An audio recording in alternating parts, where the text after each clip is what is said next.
Personally, I believe mentorship has really played like a vital role in my career process and the whole strategy thing. Having people that have climbed the ladders that you want to climb in your life is very important. And this cut across every area of your life, spiritually, financially. But in your career, it's different because there are like a lot of obstacles to climbing the ladder. There are like a lot of uncertainties. I do encourage young people that, including myself, because till date, I do encourage people to have a mentor, and not just for the sake of having a mentor, somebody you genuinely admire and somebody you've seen do things that you want to do in your career. Like they say, what took you to where you are, it's not necessarily what will take you to where you are going to, but you have to maintain some of the characteristics, learning, having a mentor, staying humble, being grounded and everything. I have a very long way to go. But yes, there were days that I cried in the toilet.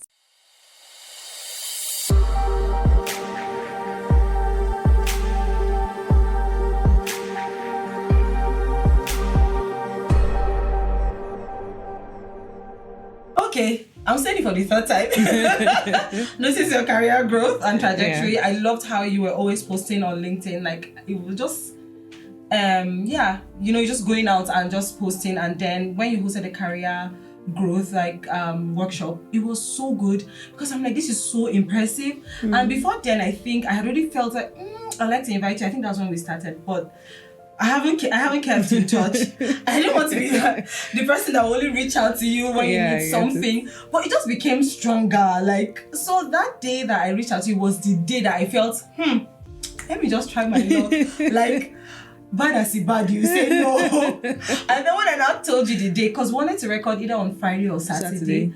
And you're like, oh, sure, you're fine. I say, hey, this is meant to be. Yeah, so I'm actually like very happy and excited. And it's really good to have you here. Yeah, I'm glad that you invited me, actually. Thank you. Yeah. Hi, everyone. Welcome back to the Development Conversations podcast. It's me, your host, again, Tobi Ransomed.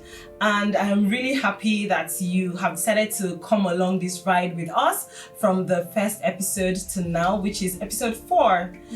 If you know anything about this podcast, is that we're very passionate about conversations that matter, conversations that impact the lives of development practitioners. This is a platform where we have the opportunity to answer questions that we may have, address challenges, bring in guests to share their insights, their expertise and experiences. And if you may recall, in episode 3, we had Ransom Chibueze, an experienced development practitioner with over 12 years of experience, and he was here with us and he talked about his career growth and trajectory, right? And if you haven't had the opportunity to listen and also watch the episode, please pause what you're doing right now, put a pause on this particular episode and go back and listen because it was good. The gems that he was dropping were amazing. Yes, so back to today's episode. This is part 2 of the episode where we talk about navigating career growth in the development context. And we have another guest. Do you want to drum roll with me? Yay.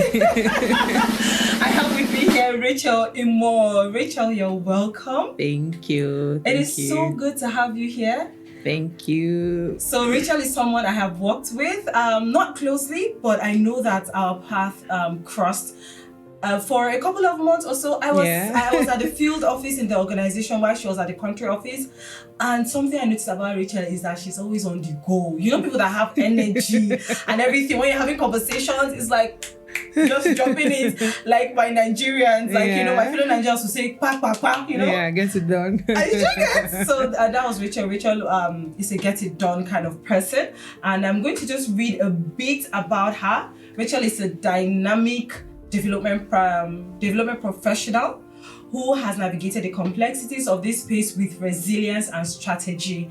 I don't know if the strategy is intentional, but that's something I see about her. And strategy is not a bad thing, because like we discussed in our last episode, strategy is very, very important, right? And then Rachael, she's also an accomplished practitioner with over 5 years of expertise in resource mobilization, project management. She has masters in international development, and she has led and coordinated successfully proposal and project development for major donors. So when you think of some of the major institutional donors, you have USAID, NI, and the likes of it. Rachael has a proven track record of successfully leading and managing projects. She has demonstrated expertise in resource mobilization, donor relations, proposal writing, and program implementation. You guys, Rachael has such a full CV, and I know, like something that I've noticed about Rachael is also her career growth. I think when we met, you were an intern. Yeah, I was an intern. Exactly, and right now Rachael is a manager. Yeah. And that is over how many years? 5 years, I would say. Exactly. And then I think another thing about Rachael that I noticed is that the career workshop that you started. Yeah, I did that in November. And that's like a very funny story, so to speak. So I had like the plan in 2024 to do that at the beginning of the year, because like personally, I believe mentorship has really played like a vital role in my career process and the whole strategy thing. And so I was thinking about it a lot. And I think one day in November, the first week of November, actually, I was sitting down with one of my mentors, and we were just going over, because of course I now recruit people as well. I've had like an intern myself. I'm recruiting for like an assistant, like, the whole process and joining other recruitment processes. So just seeing what happens during most interviews, the little things that makes you rule out people from the interview. I've always wanted to have like a section with young graduates, people that were interns, just like myself as well. So the first week of November, I've been saying that like since January in 2024.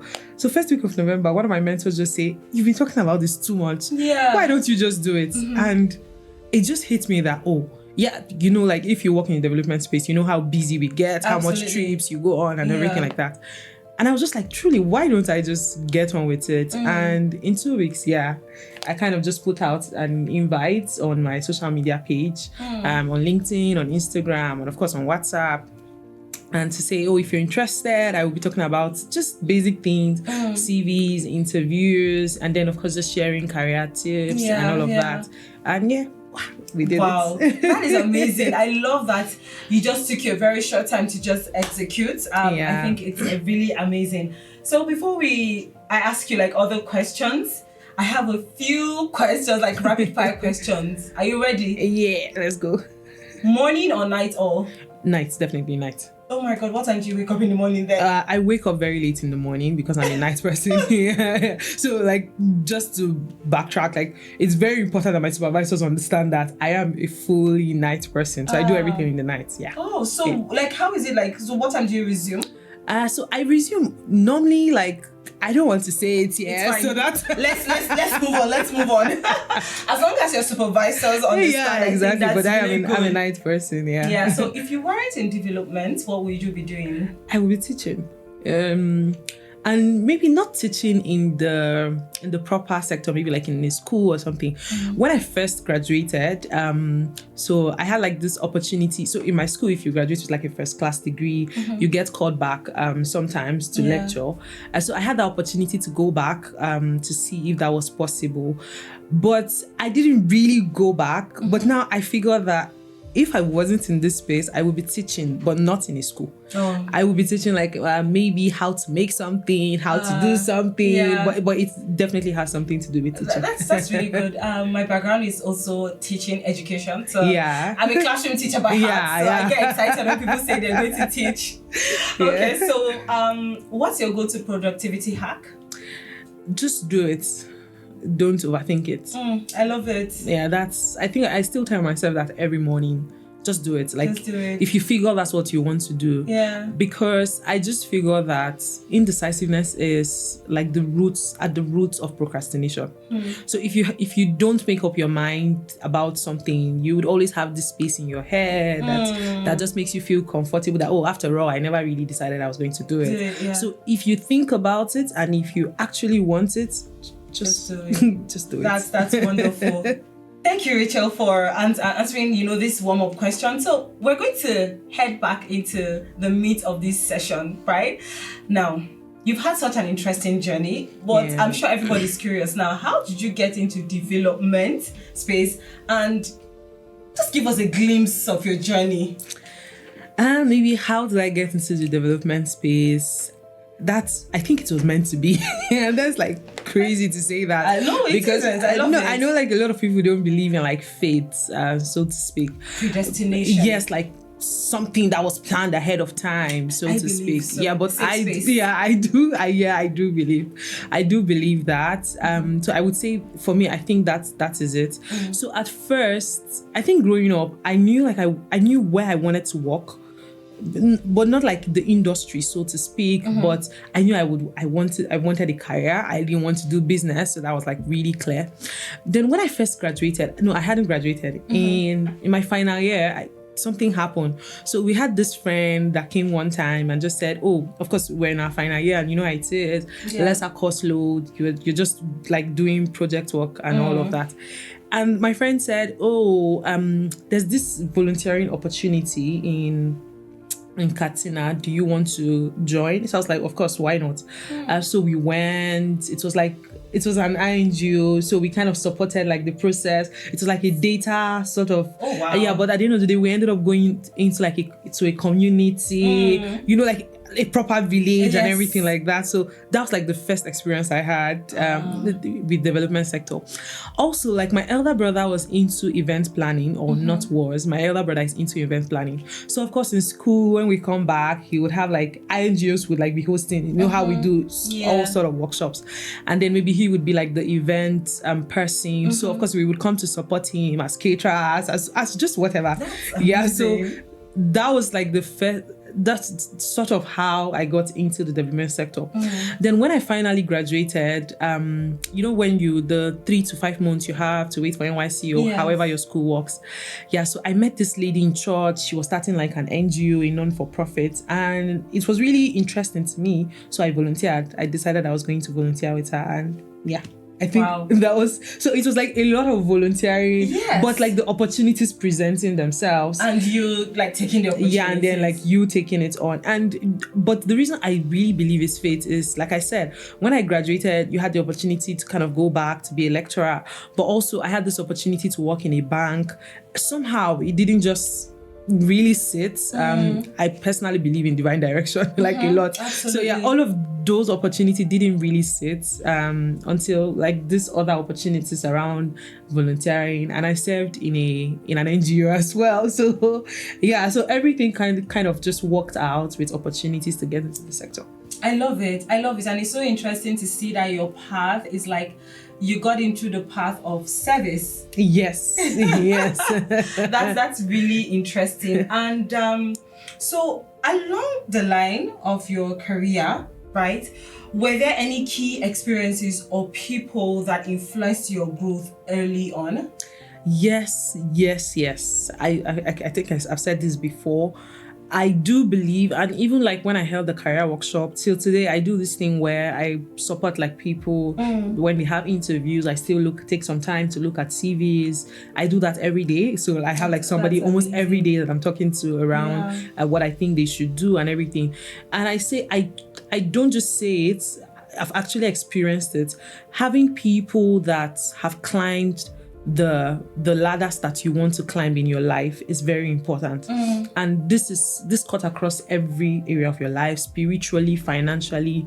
But in your career, it's different because there are like a lot of obstacles to climbing the ladder. There are like a lot of uncertainties. You would face both human problem. You would work with people that would drive you mad, and you would face obstacles, especially in the development sector, where stakeholder management is very key, like very important. Absolutely. Yeah, so you would face challenges that if you don't have people to turn to, I feel like it will slow your growth. So for me, the first thing I've had during my internship days, I worked with a boss. I was reporting directly to like a very senior boss, and once again, this is why I believe in faith. So I was supposed to be reporting to some sort of like a program coordinator, but when I joined the organization, they had not recruited that person. So instead of reporting to that coordinator, I was reporting to the boss directly. Wow. Yeah. So that means, of course, I was seeing more things. I could do more things, but not just that. Because he was a very great boss. I was an intern, and he was like the head of like a whole part of the organization.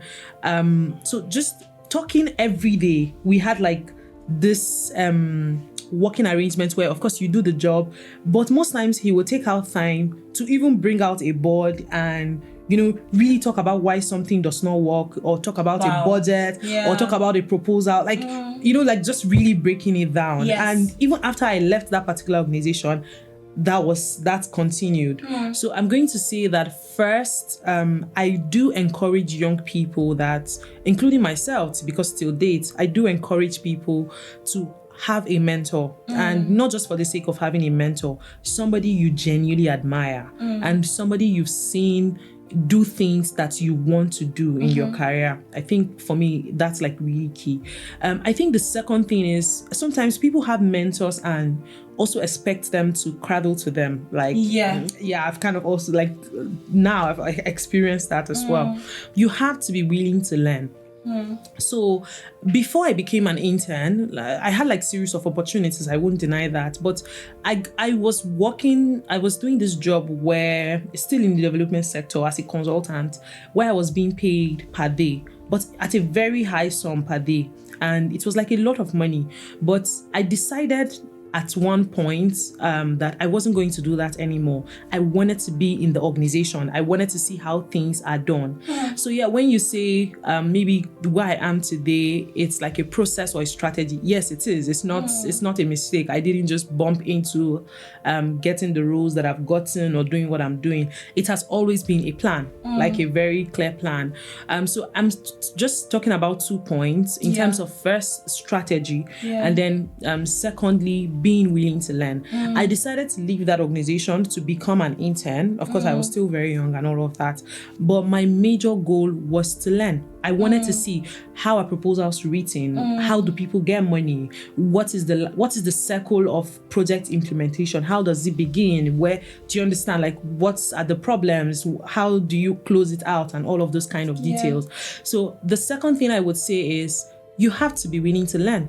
Like you have to be open. It has to be like a priority. So once more, challenges around people, not everybody will like you. And if you work in this sector, you would kind of know that because if you work in the ING sector, because it's a big sector or a big organization, you would have people that wouldn't like you. But your priority should be to learn. And of course, to learn, you have to be humble. Yeah, so you have to eat the humble pie. You have to eat the humble pie. And I kind of tell this story. I was even talking to somebody last week, and I told her this story where I like jewelries, but not a lot of it. I like anklets. So when I was an intern, I started wearing anklets, and then my supervisor, not this supervisor now, my supervisor had left, but one of the people in the organization, which was also senior, every time she sees me, she's like, what's this on your leg? I think I have a similar story, but it's in a different organization.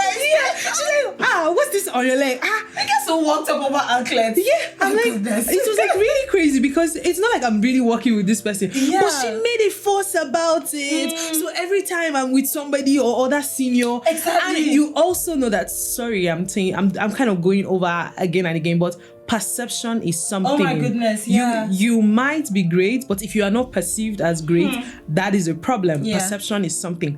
And at a point, I had to decide that, I'm just going to leave this anklet alone because that is not my job. Yeah, because one day I remember that my previous supervisor had told me that, see, you will get to a level in your life and in your career where if you want to wear anything, there's nobody that would ask you any question. So if people that you are supposed to be learning from have a problem with what you're wearing, you just have to prioritize what is most important. So just to kind of circle back is to say, get a mentor, be willing to learn, have a clear strategy. I think, be humble. Yeah, be humble. Yeah. But you touched on a very important point, and the point about like managing perception. Yeah. Like it is so important. I remember when I joined the first ING I worked in, I had just graduated from my master's. I just got back with a distinction. My head was hot. And then I worked for a couple of months at home. I was just like freelancing, looking forward to that. And then I finally got into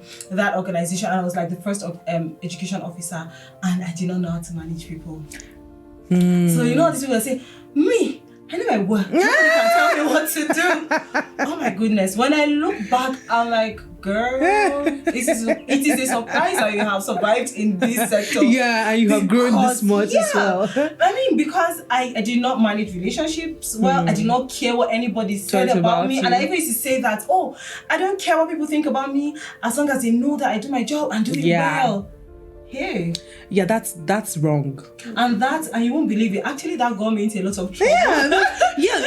Like some people would even get away with it because, like I said before, I talk to like a lot of interns now. I talk to a lot of young graduates and people that are working, and this is as common as I've had a lot of people say the same. Oh, my supervisor doesn't like me because I dress so nicely, and I'm like, no, that's not it. Actually. That's not it.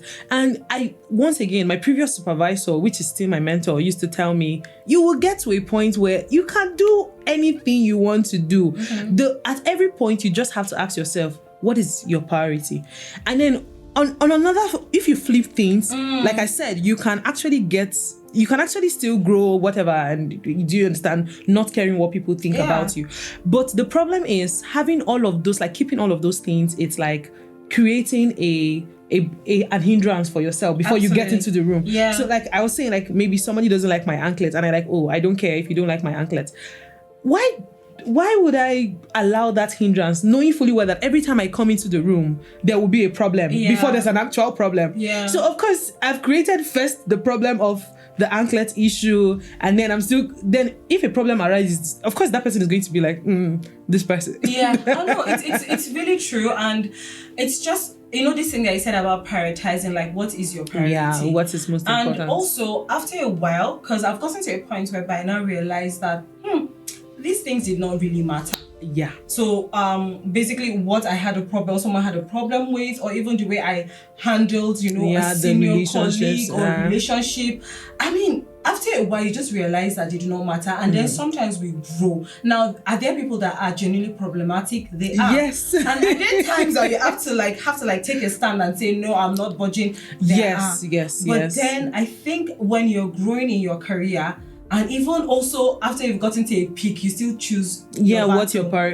Because today it might be the colleague that does not like your anklets. Tomorrow it's going to be a very powerful government partner. Exactly. That has a problem with your hair or something. Like personally, I've worked in different parts of Nigeria, and I know how I've had to like adapt my dressing and everything to suit that context. And even that is even one of the key trainings that we received at my first organization I worked in. They say, the first form of security is this thing for you is acceptance, right? So you work to build acceptance with your community. Oh my goodness. So if you leave us here, I know you and I are going to stay here. So, but it's so interesting. Anyways, can you walk us through how you navigated transitions and promotions in your career? Because you've had quite a number of them.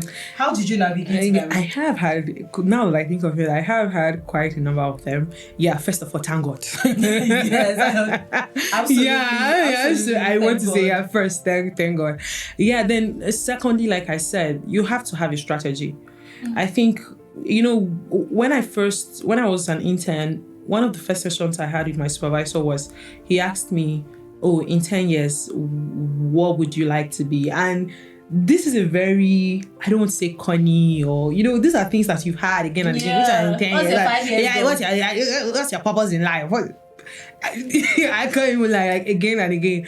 But it's not like he was asking, oh, what do you want to be in your life in general? Like in your career, What do you want? What do you want in 10 years? I didn't have like an answer. And he said, oh, take some days and think about it. And of course, I was an intern, this head of whatever is actually, I had to brainstorm, oh, what do I want to be? do you get? But that kind of sets the pace in terms of thinking strategically. And I won't even lie, every year now I do that. I refine my plan. I say, oh, in 3 years, this is the direct milestone. This is the direct indicator that I want. And then I work backwards. Do I need a master's? Do I need a course? Do I need, like a skill gap analysis sort of? What do I need to kind of really hit this milestone in this particular time? So the first thing is a clear strategy. So for me, while I was an intern, the policy of, not like a policy, but the norm in the organization was you would be an intern for like a year. And then of course, if an opportunity comes up, of course, if you kind of qualify for the opportunity, you take it. But I was an intern for 7 to 8 months. I didn't stay up to a year because I kept on telling myself that, oh, I want to kind of leave this place. I don't want to stay for a year. It was a clear goal. It was a clear plan. And every time I ask myself, what do I need to do? Or I want to become an officer. The people that are officers, what do they have? What do they do in, like, what does a project officer do? What kind of skills do they have? And stuff. And I fully immersed myself into it. I would talk to them.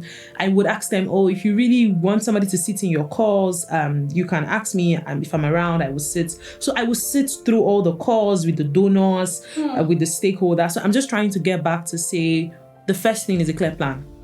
A clear plan that shows with clear milestones, not, oh, I want to be great. Of course, I want to have money. Of course, I want to be big. And this is not to say that career growth is linear. It's not. It's actually not. So you might have a clear plan and a lot of things would happen. But that's fine. The point is, it's not how you get to where you are going. It is getting to where you are going. Of course, as long as you are doing it right. Because sometimes it's, I understand. So the first thing is have a clear plan. The second thing, like I said, is you have to know what's the gap you have in getting to where you are going to. So at a point I had to do a master's. At a point I had to kind of enroll to do a PMP. So along the line, they're like clear. My supervisor would say, oh, look for jobs that you want and look out what are the qualifications there, what are the skills listed there. So a clear skill gap analysis that you're working towards, it's really great to do. I think one of the third things I did, this is open to, like, of course, like I said, career growth is not linear, but I moved. Yeah, I did move. I'll hold your hand and say I am equally a mover and I believe in moving. I believe in moving. Yeah, so I moved. HR, that human resources or people and culture do not like us. Let me tell you, when I had you came back, I was like, oh, I don't really honestly, but what is going on? Can I tell you that there's actually a running joke presently? Like in the every office. time, yes, I'm going to be introduced, they go, oh, this is Tobi. She has been with us. This is her third time coming, and we're hoping this is our last time. Like, this literally a running joke, and I'm like, I'm not moving. Yeah. I promise for now, I'm going to be here. Yeah, so I moved. I'm going to add that. And once again, this is not like like an advice. Yeah. Of course, it depends. Once again, career paths are not linear. So it depends on what's happening in your career and all that. But seek out opportunities. I figure that's what people don't do. People always say, oh, I'm not qualified for this. I'm not saying if you see a 10-year a job that requires 10 years experience and you have only one, apply for it. No. But they're like jobs that you can do, but you don't believe that you can do it. I was a full-time in project management and all of that, but now I'm a resource mobilization expert, so to speak. So there are things you can do. Seek out opportunities. Even if you think that you don't really want to move, apply and go there, do the interview, and even hear what they're asking you. And fail the test. Do you understand? Yes. The point of moving is a risk to move. And so it's not just about moving. Take the risk. Like I said, go for the interviews. I've gone for interviews that it was a flop. It was a complete flop. And I've gone for other interviews. I've gotten an offer where I was given the offer 4 times because I went for that interview just to know what they usually ask around it, and I rejected it to say, oh, I'm not interested in moving. But I'm just saying, take a risk on yourself and move.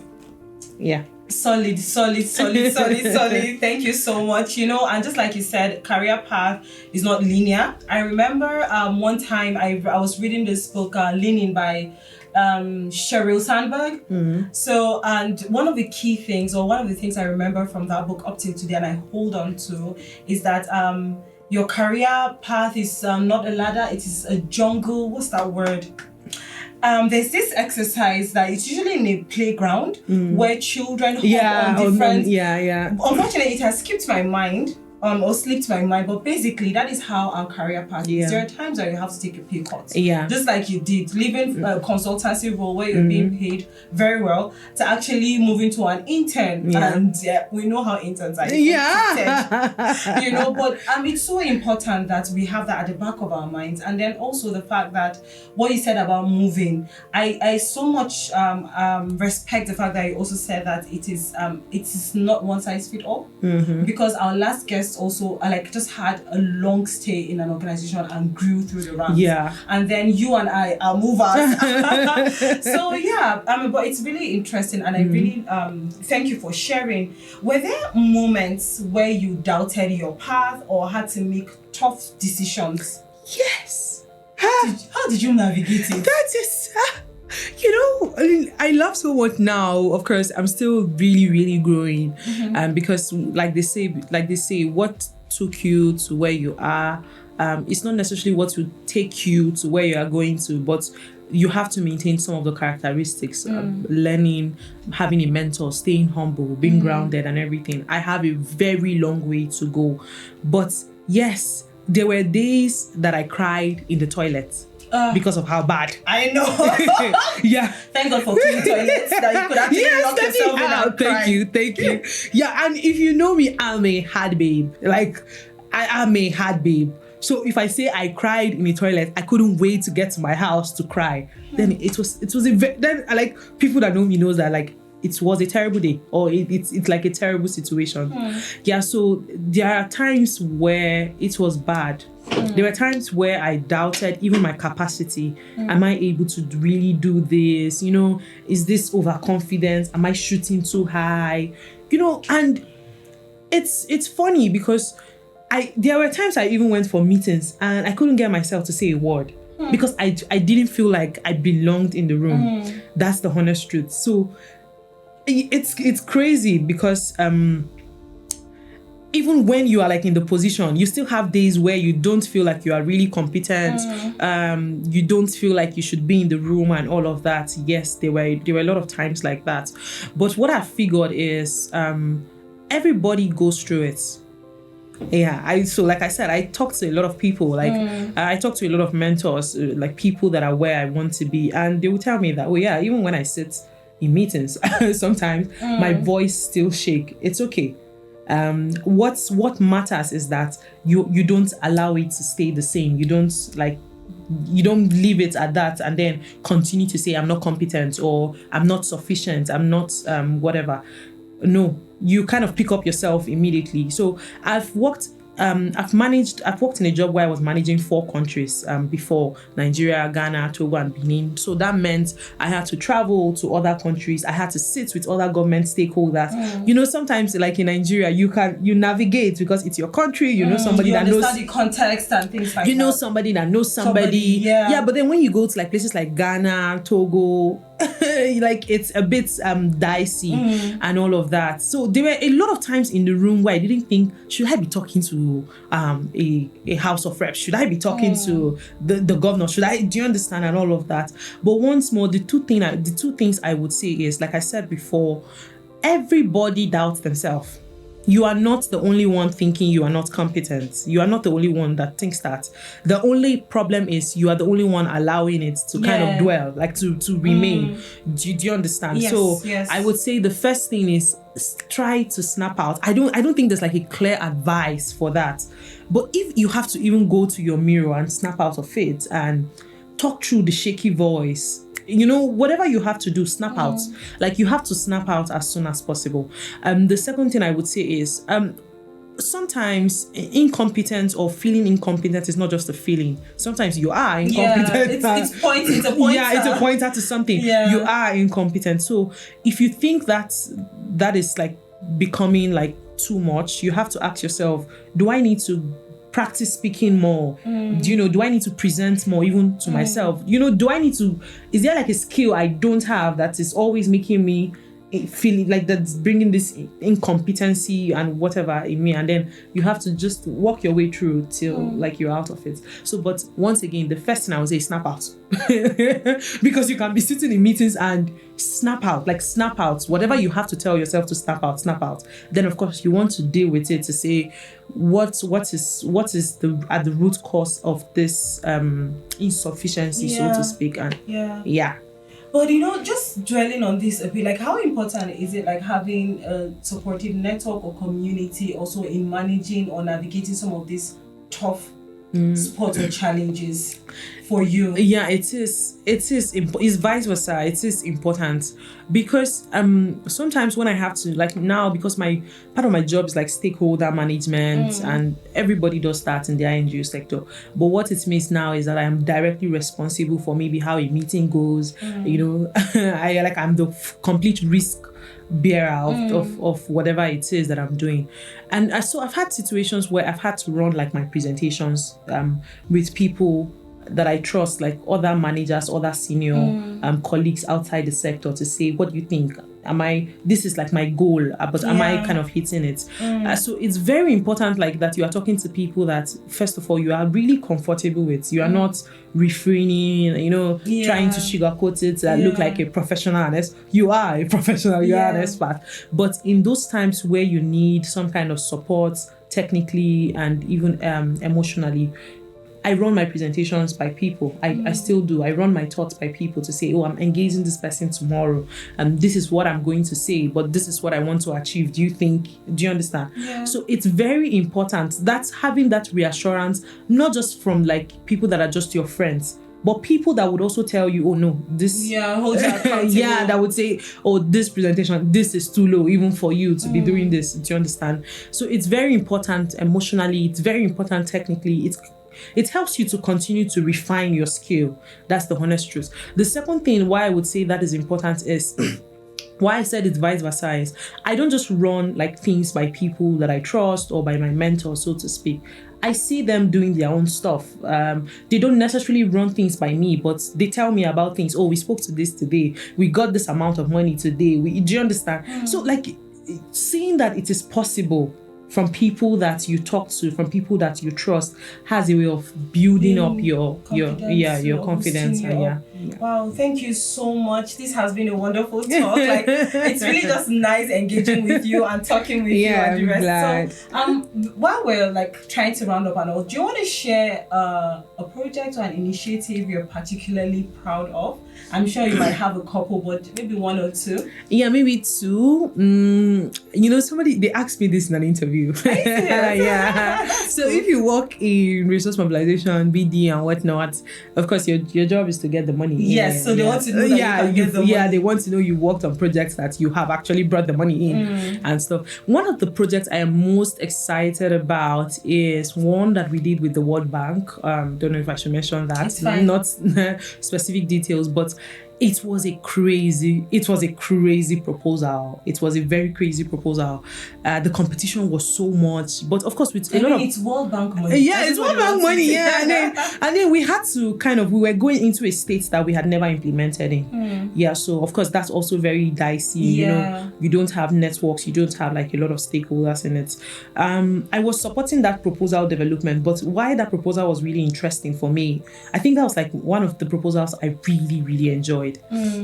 Because my supervisor, who was the lead as at then, he made me go to the ministries, like the federal ministries that were involved. You know how proposals are. And to talk to them directly. I think at a point I was looking for the Minister of Women Affairs. You know, I went to that meeting myself just to get insights, to learn. So it was a lot of work. And then secondly, at another point, we had to talk to community members, and I had to lead all of those conversations. These were like additions to like the whole night. Proposals are like that. But yes, you don't sleep. Yeah, you don't sleep. But this particular one, I was very proud when we won it, because it was also one of the first proposals that I directly wrote. Yeah, that's amazing. So of course you support proposals, you kind of pull in documents, but in this case I wrote part of it. I did like the direct stakeholder engagement. I brought in all of the letters of support. So when it fully came in, it was like your baby. Yeah, it was my baby. It was my baby. That's really amazing. I'm very proud of that project. I think the second one would be a personal project. It's like still the career thing that I'm running. So it's still a baby, an infant, like if not prenatal at the moment. But then I'm just having to kind of talk to other young people like myself. You know, I'm coming together to look at why people don't get jobs, or why people are not making progress in their careers. Not necessarily teaching, but, you know, just building like a community where we can have those kind of conversations and then really figure out and even do like a peer-to-peer mentorship to say, this person has figured it out, why don't you kind of talk to this person for a while. It's something I'm proud of. That is still growing. That's but amazing. It's a project I'm working on. It is something to be proud of. Well done. And thank congratulations, because I know you also have a lot of wings, and there's just something so satisfying about giving back. So congratulations. Thank you. So what does success mean to you? What does success mean to me? That's a very tricky question. What success means to me is being at peace. And this is not just in my career, this is like general. Like genuinely being at peace. And of course being able to afford anything I want, but but exactly this but for me I think success is being at peace, and that's a lot to even unpack if we want to kind of get into it. But okay, thank you so much. Thank you for having me. What are some practical tips you would offer someone interested in staying relevant and impactful, just as you have in this sector? If you can share about 3. I would say the first thing is you have to keep learning yourself to be relevant. You have to. What makes you relevant is that you have something to give. Yes. So if you don't have anything to give, no matter who you know, you won't be relevant. Because the truth about relevance is, even if you have people that you are kind of mentoring, you've been kind of mentoring them for 4 years, for 5 years, if you no longer have something to give, they would notice. And when I say something to give, this is not finances. Do you understand? So they would know, because you're no longer making like an impact, or you no longer have like answers that they need, or that they would come to you for. So you, on your part, the first thing, like I said, I'm still growing, very much still growing. Looking at other very senior colleagues that are doing like really great, and one thing I like to do is to just listen to them, to even set out clear questions to ask them, or what, even if it's to say, what do you think? So you have to be relevant. You always have to remember that you always have to have something to give. So that means you have to keep building your own self and your own capacity. I think the second thing is that you have to continue to take risk.